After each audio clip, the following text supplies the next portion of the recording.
Kaitannya dengan jembatan, memang ada jembatan yang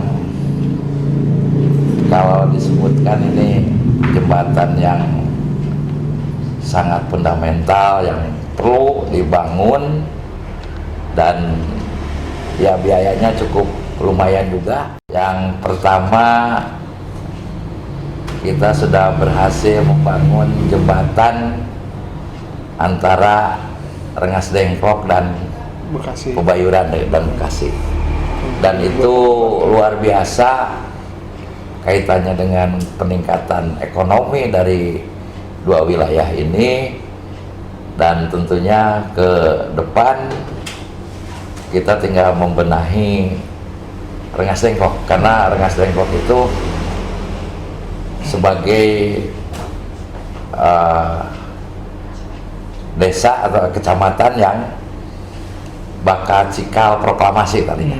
Oleh karena itu kami dan tentunya atas petunjuk Ibu Bupati bagaimana Rengas Dengklok ini menjadi wilayah pengembangan, sehingga secara ini kenapa saya sampaikan begitu, karena di PUPR ini kan PU pekerjaan umum, TR-nya itu tata ruang, sehingga kita membagi zonasi pengembangan wilayah menjadi 4. Yang pertama tentunya Kerawang, kemudian yang kedua Cikampek, yang ketiga Rengas Dengklok, yang keempat Cilamaya.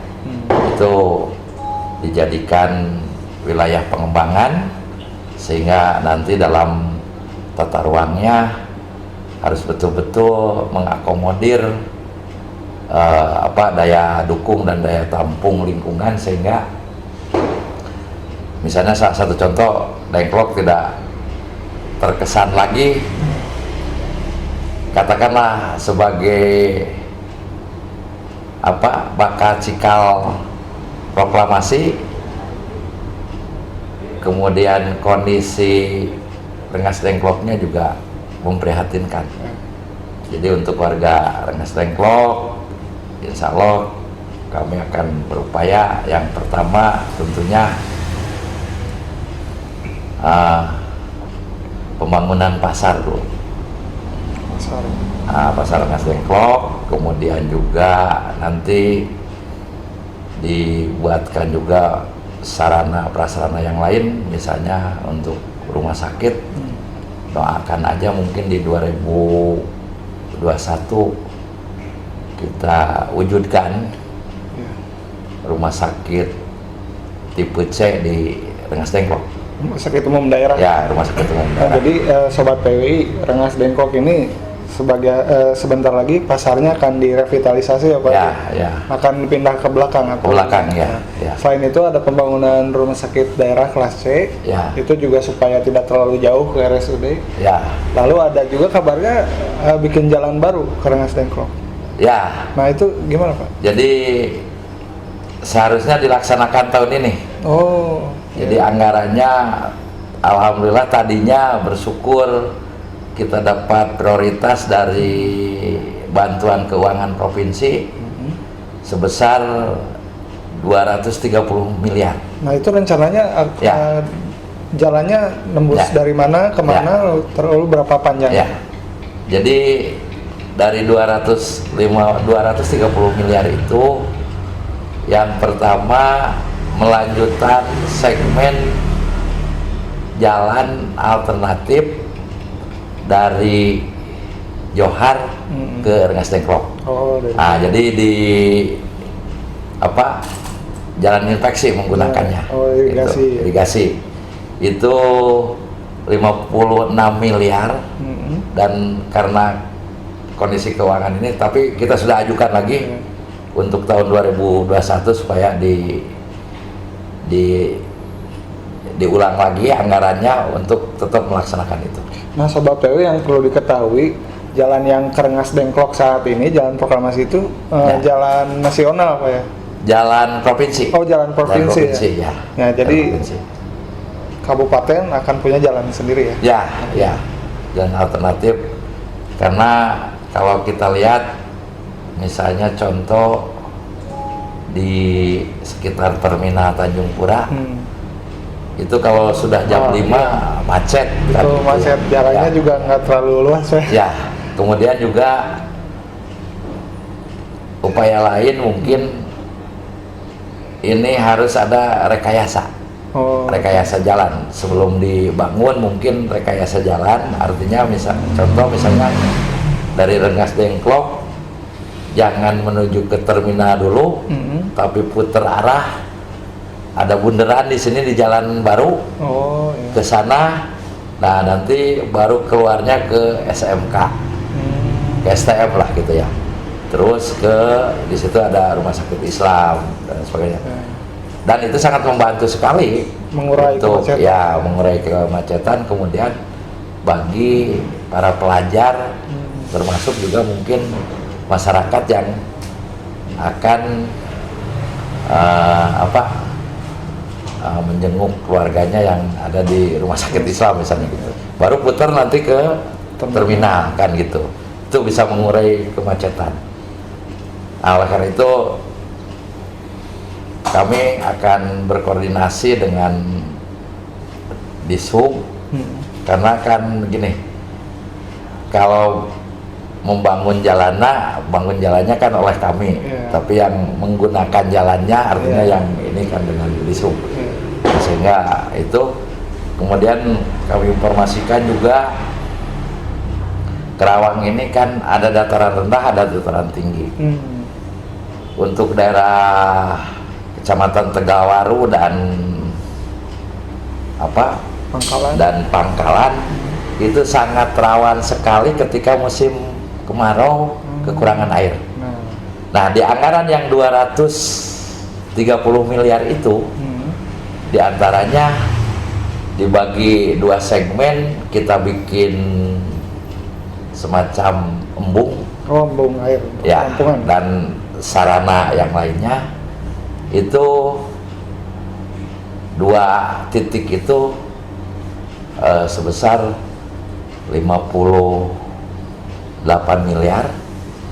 Nah, itu tadinya sudah dipersiapkan, sehingga sekarang ini kan kalau kekurangan air kami kirim ke daerah Pangkalan, dan biasanya itu rutin setahun sekali, Pak ya. Oleh karena itu saya sangat mohon maaf kepada masyarakat Tegawaru dan Pangkalan, sudah berupaya tapi ya karena anggarannya yang terbatas. Namun demikian tetap hal-hal yang kecil kita upayakan, meskipun ya sekarang berada di dinas yang satunya lagi gitu ya, artinya di PRKP kaitannya dengan lingkungan lah gitu ya. Ya minimal untuk kebutuhan sehari-hari jangan sampai kekurangan lah intinya gitu. Karena kita wanti-wanti kalau tidak ada potensi, misalnya sumber daya alamnya tidak ada, terus tiap tahun kekurangan air wajar kan. Tapi kalau potensinya ada terus kekurangan air, ini kan kurang bagus gitu. Makanya berupaya sekuat tenaga, mudah-mudahan bisa terrealisasikan yang artinya mungkin melalui sementara melalui sumur artesis yang gitu, yang kecil-kecil, artinya nanti dibuatkan kelompok-kelompok jamban-jamban keluarga, artinya yang dipergunakan satu titik untuk sekian keluarga mungkin arahnya. Sejauh mana sih pentingnya pembangunan embung di sana? Lalu embungnya berapa luas dan potensinya bisa mencukupi kebutuhan berapa orang? Ya, ini di bidang sumber daya air, bidang artinya di PUPR juga. Yang pertama kita berkoordinasi dengan pertanian kan gitu ya. Berapa sih sawah yang ada di Pangkalan dan Tegawaru? Yang sering kekeringan itu adalah 81 hektar. yang rutin tiap tahun. yang rutin tiap tahun. Nah ini menjadi atensi kita supaya bagaimana diupayakan supaya tidak kekeringan. Nah upaya-upaya yang lain misalnya oleh Dinas Pertanian, misalnya dengan cara pompanisasi. Nah ketemu dengan masalahnya itu, mohon maaf itu biasanya kan masyarakat bayar solar atau bayar listriknya yang selalu tersendat. Oleh karena itu mungkin kita upayakan kalau misalnya Dinas Pertanian dan sesudah berkoordinasi, kalau misalnya menggunakan listrik mungkin kita ajukan melalui PPJU sehingga bisa membantu pembayaran listrik kan, gitu. Supaya tidak masyarakat kan, meskipun sudah dibentuk kelompok pengalaman saya di lapangan, begitu bayar mah mohon maaf Pak andal-andal kan istilahnya gitu. Jadi dalam kondisi begini kemudian juga bagaimana masyarakat tidak terbebani lagi dengan hal-hal yang seperti karena memang masyarakat juga sedang kerepotan saat ini ya Pak ya. Ya. Nah, embung ini rencana Bapak luasnya ukurannya sebesar apa Pak? Embung. Jadi ada yang luas 1,5 hektar. Oh besar ya itu? Ya. Kemudian juga ada yang lebih kecil di skala 0,5 hektaran lah gitu. Di samping juga kita membangun jaringannya. Oh jadi pipa? Bukan, jadi dengan apa?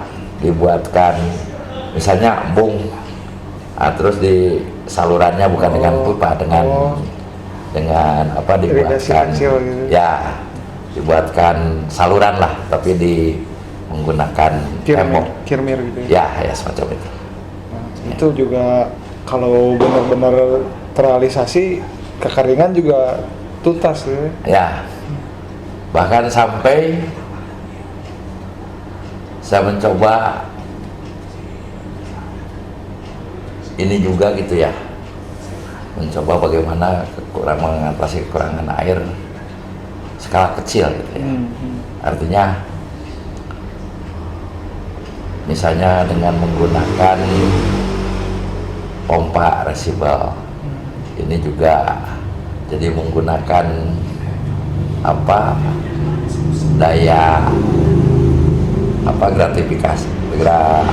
gravitasi sehingga sudah menghitung bisa menaikkan 9 meter lah gitu. Nah ini kita coba gitu.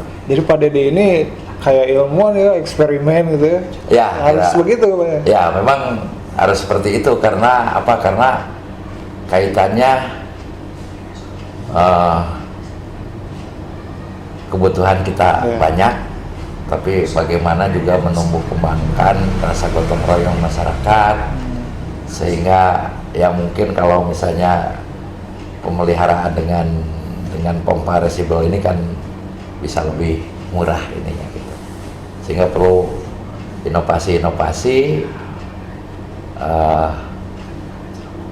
sehingga Kerawang Selatan ini mohon maaf, Kerawang Selatan secara pribadi saya mohon maaf ya, meskipun sudah berupaya tapi belum maksimal karena Kerawang Selatan ini kalau secara tata ruang tetap harus dipertahankan sebagai daerah wisata nantinya. Berarti wisata paling dekatnya ke pertanian kan gitu ya. Lingkungannya harus baik dan sebagainya kan itu. Nah, Pak berbicara soal embung nih. Ya. Ada juga kabarnya ada rencana membangun danau di kawasan industri. Ya. Nah, itu seperti apa, Pak? Nah, kalau danau di industri ini keharusan lah gitu. Karena apa?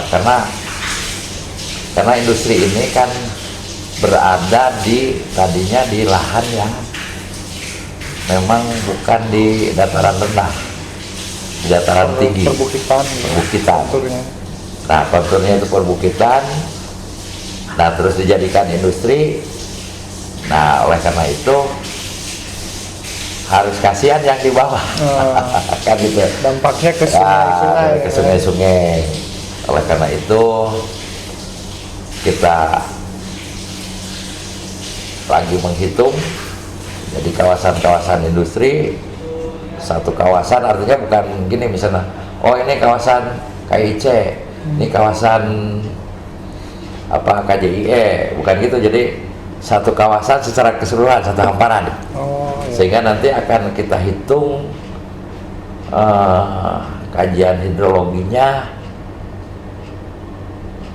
dengan dampak pembangunan itu yang tadinya katakanlah tegalan dan lain sebagainya tadinya bisa menjadi tempat resapan air, sekarang dibangun tentunya akan air yang mengalir itu kan bertambah gitu. Artinya tidak tertahan dulu oleh tanah ya, terserap oleh tanah.